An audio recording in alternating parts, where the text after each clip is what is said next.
Well, good afternoon, good morning, good evening, soldiers. Scott here with Phantasma, and we've got another installment of a soldier story today. This one is fun. This one's a little bit different, and once you start to learn a little bit more about Dylan, I think you'll understand why this is slightly different than some of the other soldier stories. But it's a very, very exciting story to tell. And once we start to peel some of these layers back, I think some of us are going to be able to identify and relate in certain ways. We get there's a little bit of an unorthodox soldier story, so I hope that anybody's here today. We're going to have some questions and answers at the end, and as a part of your marketing team here in front of you, we are definitely want to address and listen and talk about the different initiatives that this marketing team is currently engaging in, and it's quite fruitful, and as well as the development team and sales and the different aspects of the organization. But having said that, I have got Dylan here today, and some of you may know Dylan. You've definitely seen a lot of his work, and we want to start talking about some of that in regards to Phantasma. But Dylan is has been with Phantasma for a little over 6 months now, and it's been a fun journey. We were just having a conversation prior to this, and I said, it was interesting because back when he started in, I think it was November, the market was doing really well, and Phantasma's token price was at an ATH, and everything was great. But the market decided to take its own turn, and we are definitely experiencing some challenging times today at Phantasma, but it definitely hasn't changed any of the bullishness and whatnot. So that's an introduction. I haven't even really gotten to this man, this gamer, this video guru, this marketer, this stand-up comedian, amazing man that I had the opportunity to meet in San Francisco and the privilege to work with for the last 6 months. So Dylan, dude, I'm excited for today, and Me thank too, you for your man. time, man. This is going to be a blast. And yeah, I think it's been a crazy couple of months getting to know each other, but I already feel like we're brothers. We see each other a couple times a week. We've met in person. I mean, you guys had all been working together for quite a while, and I came in as the new guy. I got to meet you guys kind of right up front, so I feel privileged to know the team as well as I do, having only been here for 6 months. So it's been a wild ride.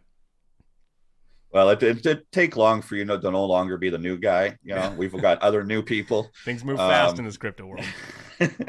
we got to get them on Soldier Stories eventually. There's some really cool things happening in terms of the involvement of the Phantasma team and the growing nature of it. But yeah, it's been some a little bit of a ride, huh? You remember that first phone call? I do, man. That was, I came in thinking, I'm going to talk to this guy. I'm just feeling out a new client. And by the end of it, I was like, no, I'm working with this guy for sure. It was Yeah. like a good, an hour long call where you kind of laid it all out for me, what the needs were. And, the moment I heard, I went and did, DYR, went and did my own research on the chain, and learned a lot after that call. But that first call, I knew, sometimes you just know. Yeah. Well, it's a little unorthodox of Phantasma. And Phantasma has been a community-driven project, and the majority of the people that have partook in the involvement and growth of Phantasma have entered the project initially as token holders. And you are one of the very first team members that hadn't followed that path. Yeah. And it was a risk for Phantasma, and it was unorthodox. However, um, when I started with the organization, there was a lot of different things I had my hands in, and I did video editing. And I'm not a video expert, but I know all the processes of that. I've owned a marketing agency for 20 years, and I've taught and spoken on stages and have thousands of different students, and I've actually gotten and done a lot of this work. So I understood the process, but we were looking for a true professional that had, has the equipment, has the experience, and more importantly, has the passion towards our goal. And that's like, you showed me something. Why don't you pull that off your wall right now?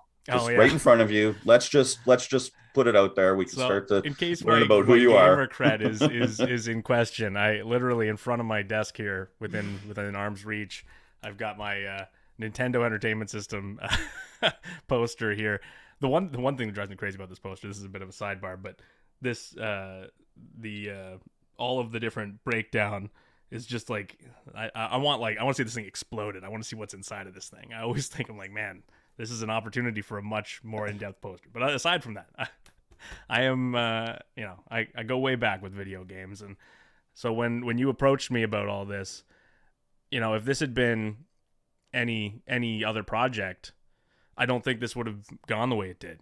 I may not have been as interested. We've talked about this before, but I was your typical convert in crypto, which I mean, I know there's not a lot of them in the community. There's the people, or at least in the public eye, people think there aren't a ton of people who, maybe are skeptical and then come into the fold and really believe in the technology. But I was, as we talked about, probably in that first couple weeks, I didn't know a whole lot about crypto. I went and did my research, but at the beginning I didn't know.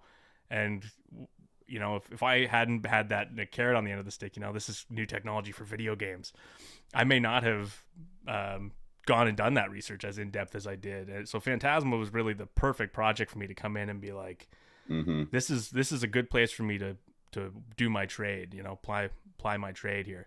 And it was it was kind of a no-brainer. I know we used that term in a recent video, but yeah, we did, and it was kind of a no-brainer. But taking a step back and just trying to identify how this organization is, how we were starting to grow and start to bring in some of this different talent. What we were looking for was youthfulness, the aspect to be able to deliver and understand, to be able to create the passion for gaming. Because, well, let's take a step back a little bit and understand about Phantasma's audience in regards to the marketing department. We typically talk about NTHs, new token holders. We talk about THs, existing token holders. We talk about game developers to be able to build. We've got partners, and of course, we've got enterprise. And these are all different channels that we're all trying to communicate with. And Phantasma has done well in the crypto world, communicating their messaging to token holders and new token holders. But it was this world of game devs that the organization had now fully built a platform that was sustainable for game developers, and the youthfulness of understanding professional video. You're an actor. You had highly acclaimed portfolio working with government agencies and small businesses across, well, I believe the world, but at least Canada, the and US, and you actually know a few people outside of those countries as well. Yeah. And your true passion for gaming, you got it, dude. You recognized and said this. Once you understood what blockchain could do to the gaming world, I remember that light bulb went on and you went, holy fuck, this is what I want to do, man. Yeah. And that first video, on top of that, going away and doing my own research, it wasn't just blockchain that I thought could change what gaming was. It was the technology that Phantasma was bringing. When I went and looked at other chains, because I thought I got to compare and contrast. If I'm learning about this stuff, I read a couple books on crypto and the history and the technology, because I happened to be going on vacation after that first meeting. I was gone for a week, so I'm sure that made everybody nervous. But I went away and I came back and I had read a couple of books by poolside. Nice Jamaican sun and some ocean breeze, so it wasn't hard to do my research. But I sat and read those books, and I went and looked at other chains. I read other white papers, and I knew that what Phantasma was doing was different right away. Like it's obvious. You look at what other people are doing, and it without casting aspersions, it doesn't go as deep. It's not as functional, and right away I was sold. It was just obvious. Like, I want to be working with you guys, and here I am. Yeah, it's pretty neat. I could say that there's certain people on the Phantasma team, including myself, that are not hardcore gamers. I mean, in my youthful age, I definitely game quite a bit. But I'm a racer, and my story has been told a few times, and that's I believed in 22 Racing Series first, and I went out and bought a humble dark gaming PC. I'm a Mac guy, right? And that's a hard thing for a Mac guy to do. And spent, I think, I don't know, $700-800 on just this PC. I had some monitors, and I started playing the game, and I was like, wow, this is really cool. And then understanding what an NFT again doing the gaming world. It was like, okay, this is really cool. And then Phantasma's NFTs, when you can have multi-layered NFTs with the car, and be able to break it apart and have a manufacturing license and being able to lease it out and build a track and all these. It was just like the ecosystem. This is that layer, and this is the layer that is going to disrupt this industry. 100%. And yeah, well, Phantasma. Yeah. Man, I thought about like that first day after I'd read the white paper, and I kind of started to understand what the functionality could do, and I started to imagine the games we could be playing. I remember having conversations with my friends when we were kids, when before Skyrim had come out and Elder Scrolls was, kind of it was still a little bit rinky dink, but it was this huge world full of stuff you could pick up. You could pick up anything. You could grab an apple or a cup off the in Morrowind, and I thought I had that same feeling when me and my friends talked about how excited we were about walking around this world, when I thought about a metaverse where you could own that apple sitting on the table or the cup and you could take it and you could upgrade it, you could change it. I mean, like, sure, the swords and all the character stuff is cool, but when you get into that minutia, this really allows you to own an apartment in the metaverse where your couch is different from somebody else's couch. It's got the functionality, yours has the kick out feet stands, like that kind of level of absurdity, really, when you really think about how much work goes into that. And yeah, just Phantasma enables that. And I started having that sort of those mental visions of where could games go if you really empower the player to own and control and grow their assets in game. It was an aha moment for me. It was, just changed my whole vision on this stuff. And it has to be said that the environmental concerns were my, I've told you this before, but I had actually seen some of the flack Kevin Smith was getting online when people didn't know that Phantasma was environmentally friendly. So I had been actually before watching, you even knew anything about Phantasma. No, I didn't even know Phantasma existed. I knew Kevin Smith. I followed him on Twitter, and I saw him getting sort of lambasted for doing an NFT project. And I had no strong feelings about it, but I saw it and I went, oh, I guess must be morally reprehensible. Cut to a few months later, and I'm sitting down with you and I'm learning about the chain, and I go, oh wow, this is not Ethereum. This is not Bitcoin. This is a whole different ballgame. Yeah. We got somebody here saying that your volume is a little bit low. Okay. I hear you just fine. If you want to take a look into that. And Iggy's got I just got to get on the mic. I keep backing up. I'm a mover when I talk. If I'm on the mic, I should be good. Yeah, well, I'm the same way. I just switched over to my... Oh, it got broadcasty there. I felt like I was listening to a drive time radio DJ. Scott Gallagher here with Phantasma, talking with Dylan Trahan on SOULdier Stories. You know what? I think that's how we should do every show now. Yeah. Iggy's asking, he's like, so if Dylan's in front of the camera today, who's behind the camera? Let me take a step back a little bit. And Iggy, we go back as well, Iggy. Probably a little over a year now, and it's the same thing. We started to roll some of these events out, and at one point in time, I was trying to be the actor, the editor, the producer, the manager, everything to put a show together, and the marketer to get it out on the socials. And it was just like, that's the beauty about a team that grows. And the Phantasma marketing team is quite extensive. There's several people that are involved with it, doing a variety of different things and a lot of different channels. And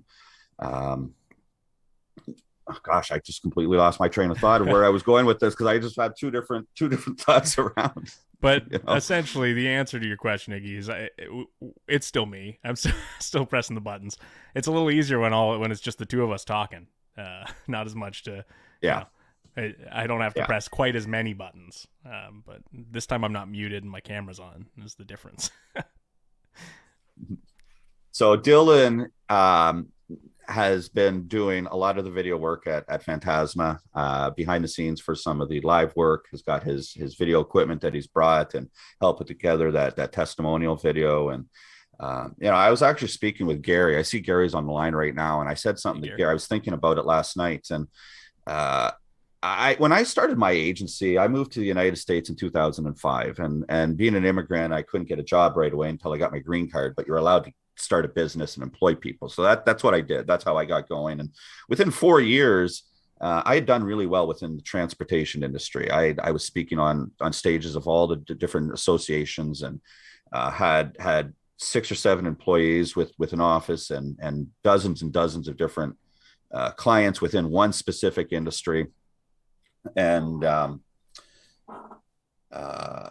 by 2009, 2009 is I'm really losing my train of thought again here. I forget where I'm going, but 2009 is when testimonial video is when I went to a convention, and I was there speaking, and I had a bunch of clients, and I brought the camera, and it was in Arizona, and I think I grabbed 6 or 7 or 8 different testimonials. And that asset was a very, very valuable asset for several different years. It demonstrated a lot. And so when we went through the exercise, exactly, when we went through that exercise of this recent video, it dawned on me what it really took to pull that together. First thing you got to do is you got to have a couple years of a group of people to build a freaking blockchain. Then you got to have that blockchain and make it function. And then you've got to prove to people that have their vision of their product that this is the solution to do it. And the Phantasma chain has done that over and over and over and over and over with a whole variety of different partners over the last year.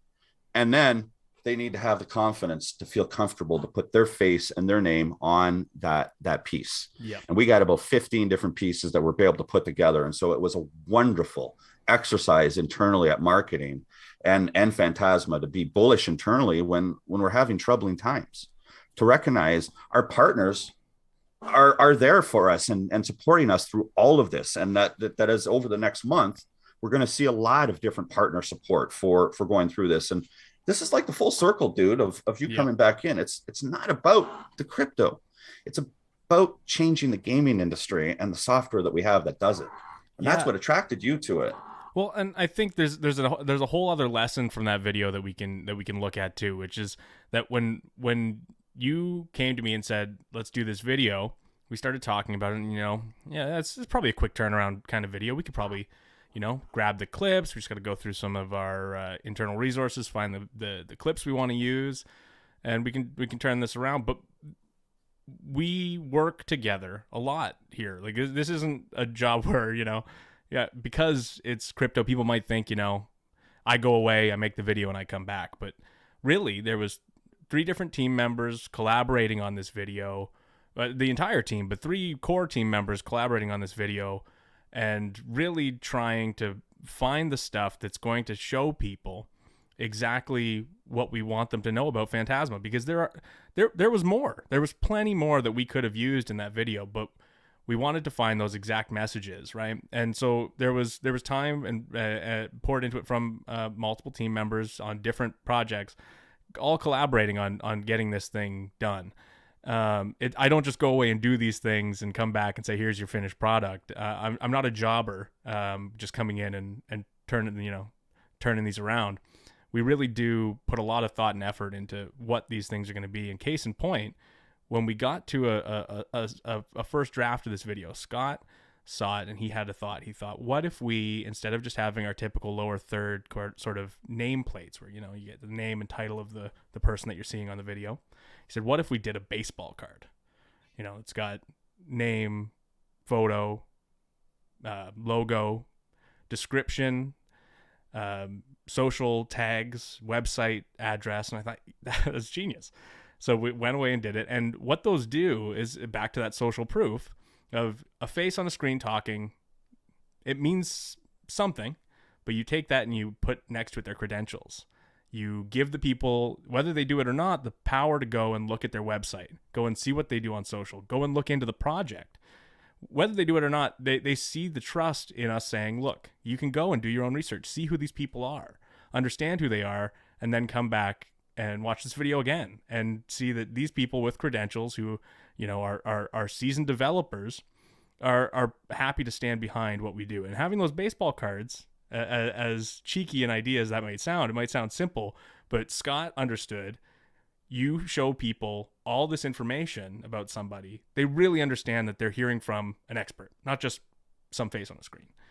And I thought that was just a really great example of how we took that kind of social proof and, you know, took that from, it could have been just a testimonial video, but we took it and cranked it up to 11, where now people can DYR. They can go away and really see who these people are and understand it.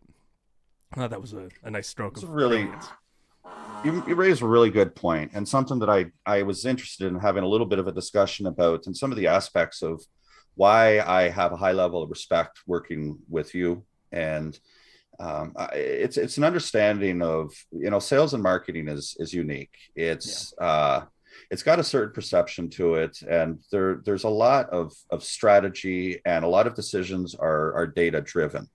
And I'm a very data driven individual. And when I started with Phantasma, I didn't join the organization to be in this position. I didn't set out to do this. And when I first started, my first question was, how the fuck do I market a blockchain?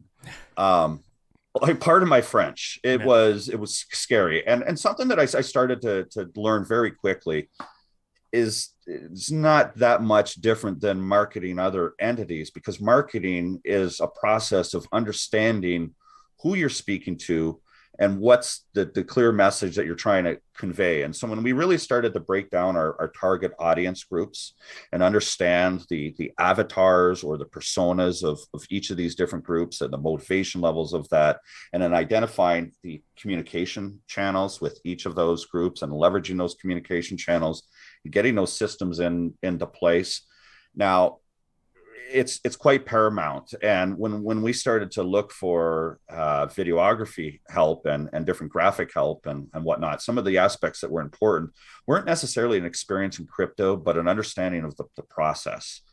And so when we started that first video, it was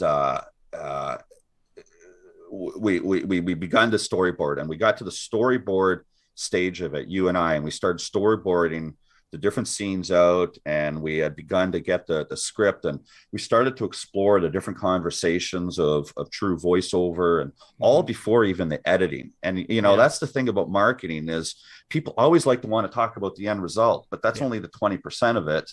And there's 80% of work that goes in. And so of that 80%, we got about 10 or 15% into it. I'll never forget, I went back to the guys, I'm like, this guy's going to nail it. This I already know. We're only 15-20% into this process, but I can tell already he's going to nail it out of the park. And you did. One of the strengths I came in with, and it's the same strength that you have, is the background in working with clients in a marketing field.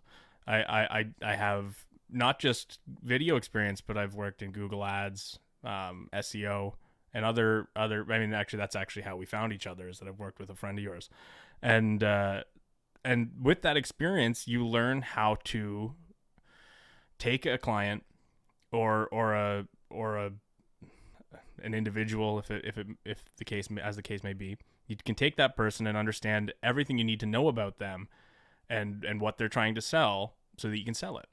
It's not necessarily, I'm not a plumber, but I've advertised for plumbers. And when you do the work and you understand what it is that they're trying to sell and who they're trying to sell it to, that's a skill that you need to develop. But over time, I'm trying to think of another great example. But working with the Canadian Heritage Society, working with someone like that, I don't know about heritage buildings. I'm not a big Canadian history buff. I like history. I listen to some Dan Carlin, but I don't sit and pore over books about the historical locations in Canada. But when you understand what their need is, which is just to get people to come out and see these historical sites, well, now you can start to dive into how to market that. And I think, like you said, the goal isn't to, I bet you there's some great crypto head who's really great at video editing, who could have came in and became an expert on Phantasma just like I did. But it's not required. It really is about understanding how to understand. It's not about coming in and knowing everything right at first blush, because a really good marketer can learn what they need about any market. It's fascinating, and it reminds me of one of my favorite words. And this is, I've got a 24-year-old daughter, I've got a 16-year-old son, and trying to guide them and teach them. And Really, at the end of the day, if there's just one message that I want to convey to my children about their career, is love what you do 100%. and be passionate. You have And to. when you love what you do, it's not work. And I got myself into a situation with my business and my career that I was cushy, it was comfortable, I was making a good profit, working 15 hours of 20 hours a week and enjoying my life. And then I met Phantasma, and well, everything from my social life, my personal life, everything went out the door. Um, You but become I love, obsessed with it, right? love it, and Yeah. love the people I work with. And there's just, it's the people I work with are the most passionate people I've ever met, and the hardest working people I've ever met. And they just happen to also be some of the smartest people I've ever met. So I mean, how this privilege to work with them is Yeah. doused upon me, I'm not sure, but it's fascinating, passion. And you have that, brother. And you are Thank a you. geek. You're a nerd. Yeah. You're a gaming Yeah, I geek. basically And live when at I the first comic book met you, I'm store. like, oh yeah, you still go to the comic book store, like Every I think Wednesday, it's like new twice. comic book day. Hey, and Saturday, in case you didn't know, it's free comic book day. Go to your local comic book store. I know people still did that. Yeah, oh Like yeah, you get man. your coffee, I and play like D it's and D every awesome. week. I'm D and D. I actually, you know Yeah. what? This is a we'll take a little side journey here. Where I had a friend that I worked with for a while when I used to teach music lessons, and back my early 20s, and he said to me once, he goes, you're the busiest person I know. You're always doing so many things, and I think that's the sign of passion, is when people see you, because he was like, he added to that, you don't seem tired or run down. You just seem energized, and always have so much going on, but you seem so, you get that calm surface. And it's because if you love what you do, you're gonna be doing a million things. I just actually, me and some friends of mine just funded our Kickstarter for a book we're releasing, D&D related. I'm working on I just wrote a script for a short film that's going to be shooting in June. And I have an audition for Rocky Horror Picture Show at the end of the month. And then I put in a full-time work here with Phantasma. My 9 to 5 with Phantasma, 6 to 9 is when I read and I write, and 5 to midnight is when I, go out and do rehearsals and things like that. You gotta love what you do. You've got to fill your days. And if you Mm. fill it with stuff you love, like working on content for Phantasma, it excites me. I look forward to writing the scripts with you guys. I look forward to sitting down and figuring out how do we represent this idea visually. Because I'm excited about the technology, I'm excited about what we're doing with it, and I'm excited about the partners that I get to work with. Like Iggy's in the chat right now. I got to work with Iggy on one of these videos because we wanted to use his game as a visual representation of how I believe it was the fact that the programmable side of the NFTs and how you could upgrade an NFT over time in game and use a real example. So we used Ghost Festival as the example. So I actually talked to Iggy and I said, "How do do you have some assets we could use?" And he actually went and made custom assets for the video that showed some of his in-game assets being spun around, so you could see, how this stuff works, and getting to do that, working with somebody who's really developing game. And Iggy's just a great guy. Anyone who sat down with him for a few minutes can tell you he's just a pleasure to talk to. So he's easy to work with. Getting to do that in this job is exciting. It's fun. And when you're passionate about it, of course you're going to pour your whole heart and soul into it. And I think that's the mark You of a good know, creative, I think. it is. It truly is in balance. I'm going to take a page from you as well. About life, balancing our life is very, very important. And that's great to hear that. And there's definitely some questions about that. Now, one area that I just wanted to explore a little bit is in terms of voiceover work. And if we go all the way back to the very first video that we did, and when we would create a video or that process, and you get to the voiceover as the creator or director of that video, you will, or when I did it, I would perform it myself, so Put I in could the tempo. articulate articulate the vision and what you would do. And then you had set up 3 different professionals And actually, I had a few more come in audition. afterwards who saw the Yeah, post that I had sent out to other actors that came in and right. said, I wanted. So yeah, we had some takers.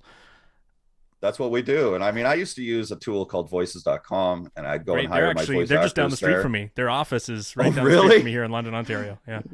Yeah, you're wearing a BC shirt. By the way, guys, he's in Yeah. London, Yeah. Ontario. Oh, that's amazing. Voices. But yeah, it's not cheap to hire this talent, but that's a part of the process. And then you start to, evaluate and interview all these people. And it's that 3-4 hours just to identify maybe the VO person after hearing all the different takes and cost and that. And you put out your presentation. I went, whoa, dude, who did this? And you're like, that was me. I'm like, why can't you do the voiceover? Well, I can. And then I learned you're a stand-up comedian. And I'm like, dude, you've let's try you. Let's see how the community does it. You did your first video, you did your second video. And I'm like, wait a minute, who did this one? You're like, that was me. And I was like, you're changing it up. So can I hear you? Can I put you on the spot right now? And my favorite VO from you is Blood Rune. Yeah, well, let's see. I might even have the script here, but Let's do it with Ghost Festival. Yeah, Ghost Festival, Blood Rune. I'm clipping the mic a little bit, but I've had to channel my inner Macho Man Randy Savage. Hey, bring that rasp out for it. And I'm saying the best part is, I've got this mic, this very nice vocal mic, but this is a relatively new edition. I have a very nice vocal recorder that is mobile, and I would take it into the closet because it's nice. Anyone who does any audio recording knows that you need a nice echo-free space, and I don't have sound baffling in here. I got a lot of comic books and VHS tapes, but they don't do a great job of stopping the echo. So I would go and sit in my closet and do these on a stool with the microphone in front of me. And so I'm sitting in my closet shouting like a maniac while Tannis is in here making calls. She works from home too, in here making calls to people, trying to block out the idiot in the closet yelling like a professional wrestler. So yeah, it's it's a fun process, but it makes me sound like a crazy person. Well, that was really a fun video to do and work together. Well, and I it's think another what great some people example don't realize, of us working together too, because you came to me and you said, well, what if we did this like a monster truck ad? And I said, oh, you buddy, you just let me off the chain. You don't have no idea. This is exactly my kind of video. Well, it was our first event, and our fastest growing audience at Phantasma is Americans, and Americans between the age of 24 and 34 years old. And that represents about 50% of our audience, and it was the fastest growing segment over the last year. And this was an American related event, and so it's going to be mostly Americans there. And we figured, let's do this big American style, and let's try to do something a little exciting, a little loud, a little risky. But we got good reception for it. So, I think we were glad. Just back to voiceover as well. And I always find this fun because I would do this myself, and I always felt weird doing it, but I would do it, and I would go and practice my script in the mirror. And I would consciously deal with my physics of my body, because, motion creates emotion. And when you're delivering these voiceovers, we've got to deliver our physical emotions and our tonality, and deliver all of that in just a script. So how many times when you write a script, like, what is your like, you even told me you even do like performance warm-ups, like I did them today. Actually, the voice. I did all my vocal warm-ups today. The whole the lip trills and all that silly stuff. I sound like an idiot and doing all sorts of. You got to do the tongue twisters. You got to do the vocal warm-ups, like the typical vocal warm-ups. I'm still a little congested because I had COVID more than a week ago now, but for some reason that congestion sticks with you. But you got to drink a lot of water, have a nice hot cup of tea. You got to do the warm-up stuff. But then when it comes down to recording, like you say, it's physicality. If you're slouched and frowning, you can hear it, right? Like if I put on a frown right now, you can hear that there's not much energy in my voice. But if I put on a smile, you can hear it right away, right? If I'm smiling, you can hear the smile. And it's simple, but it really does make a huge difference. And finding that physicality, finding that energy, comes from, for me, it's my improv and acting background. But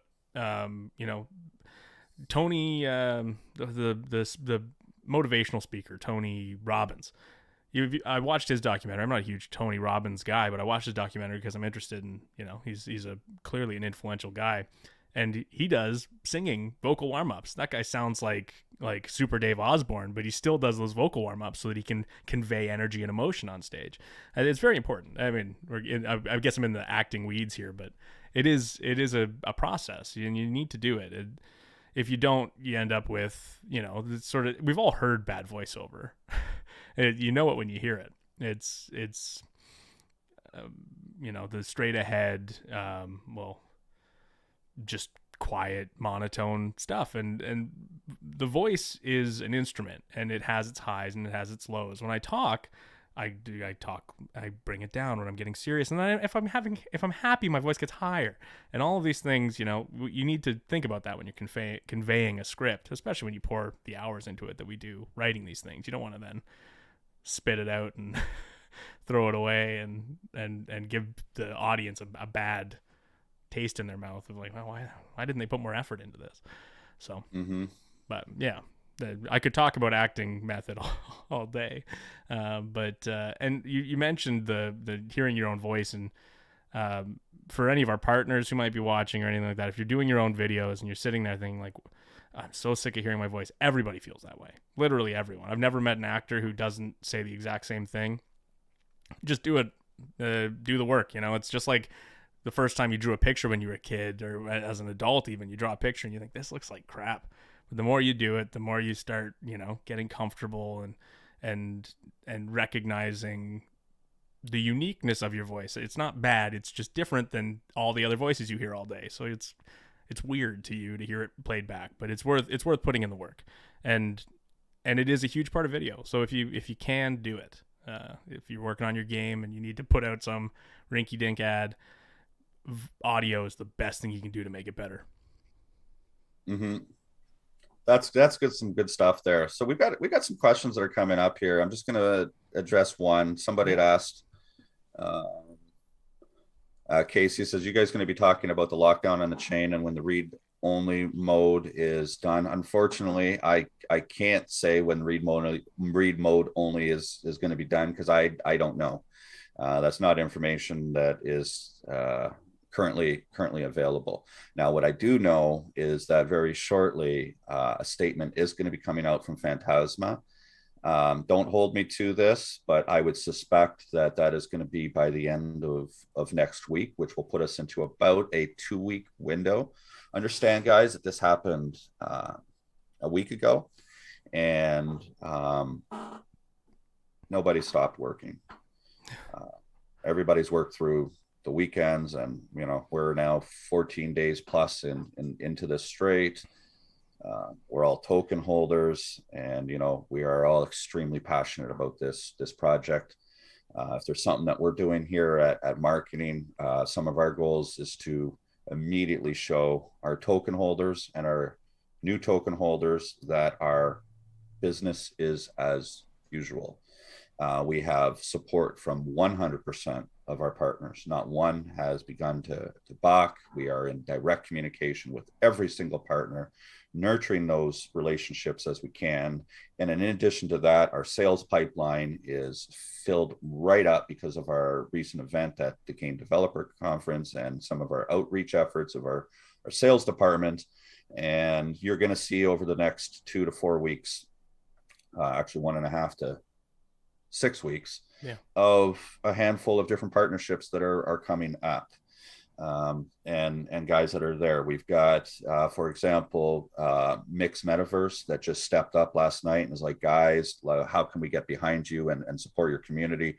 We want to hold an event in our Mix Metaverse on behalf of Phantasma. And it was like, oh, this is great. Like a big party is what they want to do and show the support. So talk about assets to work with as a marketer.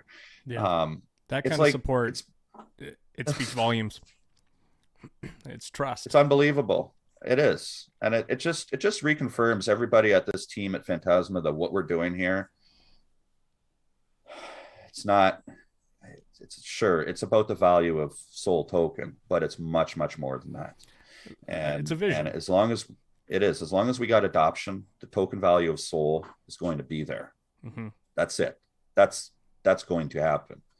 So we're focused on the adoption, and that's where the majority of sales and marketing efforts are, and everybody in our team, and we are just kicking ass here, Yeah. and it's kicking our ass, but we are doing everything we can as a team to demonstrate that, and it's so fruitful to see that. So Yeah. I've got full confidence that whatever the rollout for Phantasma is, and the plan, yeah, there's some people that are barking about the current state, but this is our community driven project that's just going to make us stronger in the end, and we all believe in this project, so it's friggin' awesome. And like Scott was saying, the moment there's information, you'll all know. If you aren't in the Telegram channel, get in there. I'm sure you are, but if you aren't, get in there.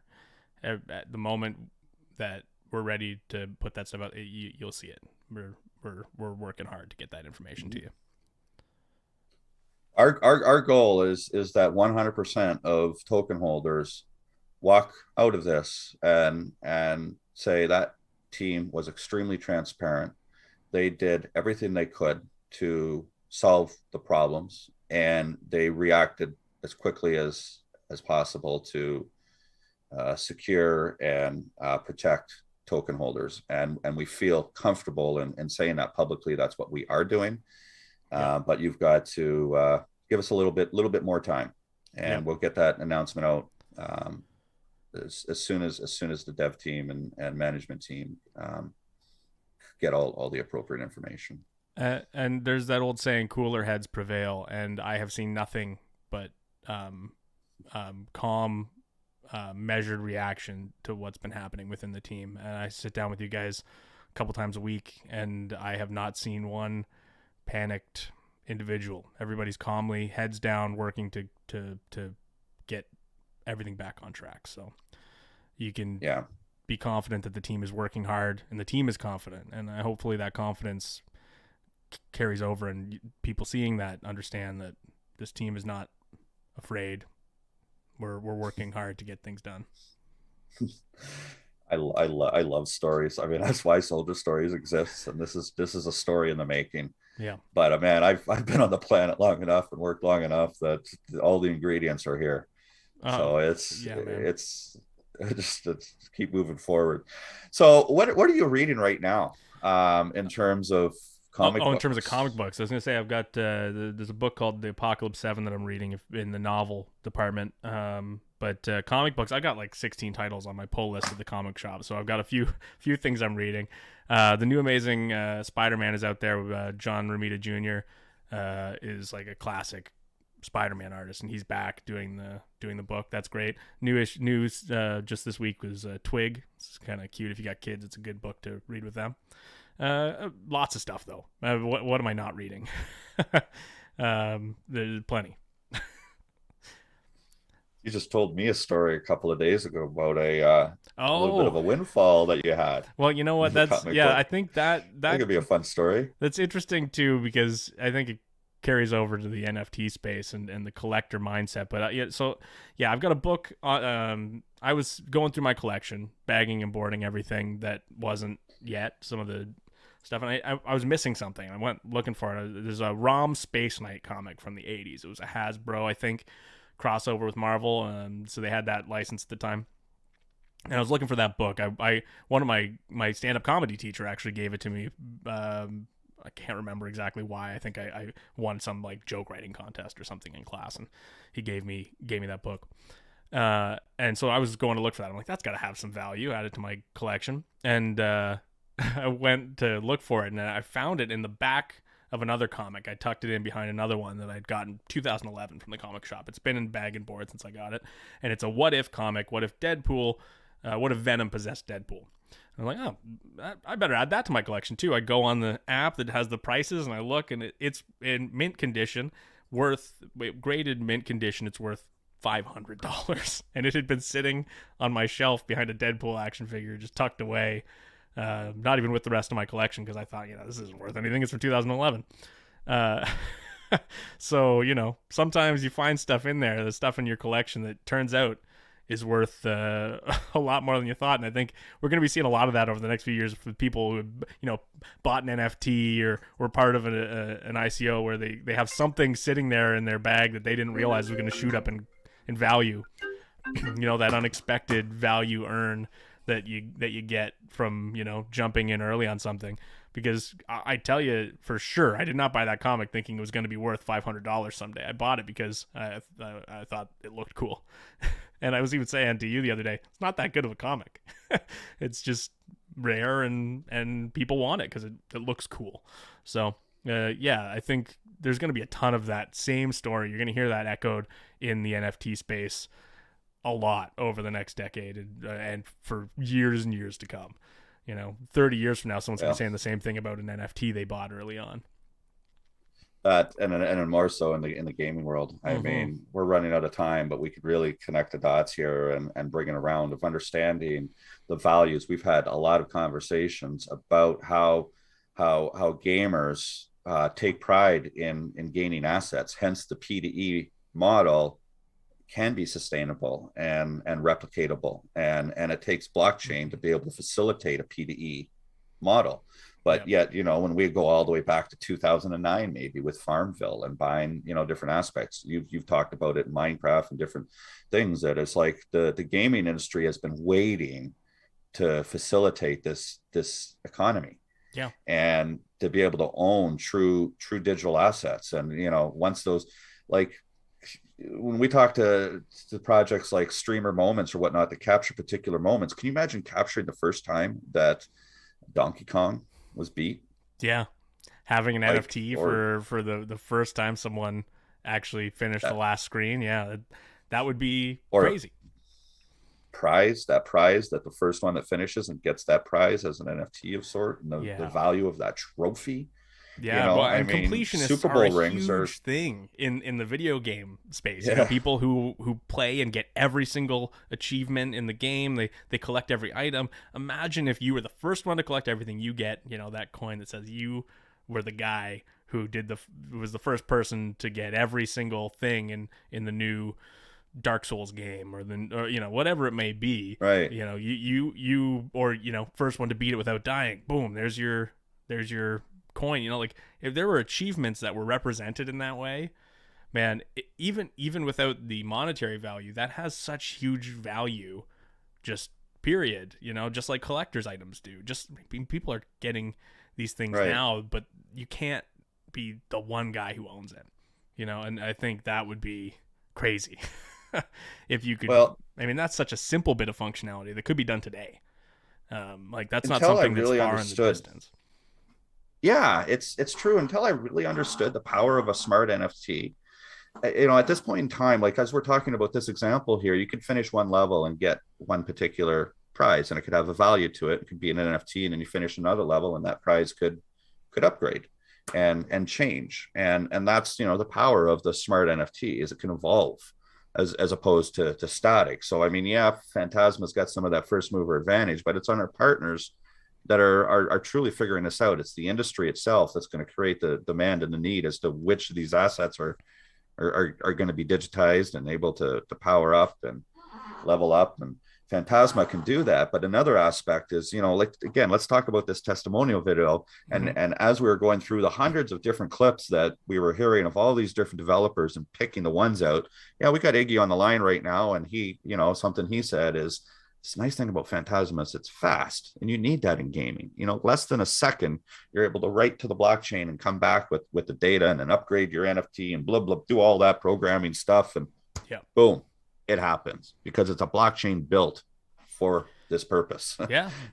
They understood it from the ground up, what's important to this aspect. So removing latency from a system like that is huge, because that's one of the biggest complaints you hear from any gamer, especially competitive gamers. Adding latency to a competitive game, they want to get in the match, they want to be able to play quickly. The game's it's a long way away before a game's stored on the chain, but at this point, even those transactions, any little bit of, if you have to wait minutes to jump into your next game before before you get the items you just earned or whatever it may be, that's a real killer for people. So being that fast transaction is huge. That's a big deal. Mm-hmm. It is. We got another question here. Scott, give us some clues about the next partnerships and some of the big deals that you said that you were aware of some days ago based on your last statements on Telegram. Thanks. Gary responded and said NDAs are in place, non-disclosure agreements, but we can tell you that there will be functionality, games, and technical achievements. Yes, they're unfortunate. Well, not unfortunately, that's a part of the process of NDAs and those particular aspects, but I'm not going to be breaching any NDAs when I can say certain buzzwords like mobile or game aggregators or hundreds or millions of audience members. Those are some clues. Yeah, there's some really exciting stuff. I got really hyped when I talked to Gary about this. So I'm I'm excited. Or crossing the boundaries. We did something with Light 45, and they had their song came out on their album. Their album was labeled Crossed Boundaries, and so they did an NFT launch that crossed that boundary of taking a digital NFT and attaching it to a physical product, and sold that. And now when you've got that art on the wall, you go and scan it with your phone, and then it goes to the Phantasma blockchain, and it's just a beautiful, beautiful piece of art. And it's fascinating as this world starts to grow. So dude, gosh, I just love chatting with you, Dylan. I'm glad that this was a productive chat. Yeah, I feel like we did work here that's going to pay off when we go back to working on video together. So as soon as we're off the call, I've got some ideas. Well, on that note, folks, please reach out to Dylan. You can reach out to myself. Say hello and give your feedback. Dylan is a thick-skinned. We try to be thick-skinned at Phantasma and absorb the feedback from the community as much as we can. I'd like to also say that if you have ideas of things you think you'd like to hear us talking about through video, through our media channels, my Twitter handle's right there. Just tweet at me and let me know. I'll bring it to the team. Like, that's the beauty of this being a member of a team like this, is you have access. You can let us know how you feel about things. So yeah, if you like to see us do things differently, if you have ideas for how we could be better representing certain facets of the chain, reach out to me on Twitter, and I'll make sure that that stuff will be heard. You can get me on Telegram too, but just don't DM me on Telegram, please. Just hit me on Twitter. Oh, our love hate with TG. I just don't want DMs. That's all. Yeah, we'll take them. Through. Yeah, I'll take them. May not like it. We'll take it. Can't enjoy everything in life, No, sometimes you gotta eat your vegetables. Well, that's kind of the double-edged sword for me in this industry, is the necessary evil of text communication. Yeah. And if that's something, again, I'm trying to teach my kids, and being a psychologist and a marketer, that 93% of all communication is nonverbal. 7% of our communication is the words we say. I want to go to the store, or I want to go to the store, or I want to go to the store, or even, I want to go to the store. Like, it's so powerful, the same words. And when we use Telegram, we don't have that emotion that we're conveying to it. And I personally struggle with that tremendously. I bet, dude, that there's some psychological things that people deal with. Like, I don't know, do other people go to Telegram and type up a paragraph and then delete it, and then go and type up another one and go and delete it? I wish I deleted it. and not send anything at all. And then 5 minutes later, somebody else said something. You go, gosh, I was just thinking that. I should have said that. Yeah. It's a tough means of communication, but very important. In crypto, hopefully the people growing up in it have evolved some sort of, new mental limb to handle text communication in a different way. I mean, I guess that's what emojis and and things are for. Maybe Yeah. and GIFs. I mean, I think I'm old because I use GIFs for everything, because I've noticed that maybe they're not as cool as they were in the early 2000s. It was like the way to communicate. Send a GIF about it, but I think maybe it makes Or me maybe seem some of older. that metaverse stuff that we saw in San Francisco and all Oh those man, suits and all we could do a whole other AMA about the game developer conference. Like it was wild. That might be fun. Get a whole the whole team that was there yeah. together and just talk about it. Do that one off the air so we can bleep all the swears once we start laughing and having a good time Yeah. together. Well, we're not regulated by the FCC or That's a anything good on point. Yeah, YouTube. They would just YouTube would just demonetize us, and we're not a monetized channel, that's a so good point. Yeah. we can say what the fuck we want. Fucking A. I apologize, folks. That's Yeah. inappropriate language. We're just trying to joke there. Yeah. I feel even uncomfortable saying that word, but Yeah. it is what it is. But on that final, let's wrap this up here, Dylan. And why don't you close this off with some parting thoughts about just wrap up your, I don't know if you can wrap it up, your experiences, but more about how you feel about the future of this team, because you came into crypto new Yeah. and you've seen some very, very, very interesting times in the last 6 months. And here you are today smiling and loving it. So I think being new to crypto was my superpower coming into this team, and it inoculated me against maybe some of the downturns in the market, because I am invested in the market now. I'm not like completely an outsider. I have I've got my bag, but I came into this because I believed in the technology, and whatever the coin price is, sure, it may be a measure of adoption in the future. I'm sure we get that, those millions of wallet users. Yeah, sure, the coin price is going to go up, but no matter what the coin price is, I still believe in the technology, and I believe that we are doing it better than everybody else. And at the end of the day, and no change in the market is gonna change the way I feel about that. And the team, I believe in this team, man. I've never joined a team where I came in and really saw the hard work that was going on and the amicability. I mean, I haven't heard a crossword. We disagree on things, and we make it clear, but we do it like adults. And you don't always see that, even in a room full of adults who have been working in industries for years. You still get a lot of the ego involved. This team hasn't been like that. We're here to serve the community and serve the token holders, bring in new token holders, keep everything moving forward and moving upward for the people who believe in us, and I count myself among them. Even though I'm part of the team, I'm a fan. I'm a fan of what we do. I'm a fan of a lot of our game developers. I'm lucky enough that I have direct contact with some of them, and I can tell them how much I love what they're working on, which is a fun fringe benefit of being on the team. But I just believe in all of it, and because maybe it is because I wasn't in this crypto space heavily invested in 50 different projects before I even came in, but I don't care what the token does as long as I believe that the future for this chain is bright, and I believe that way deep down.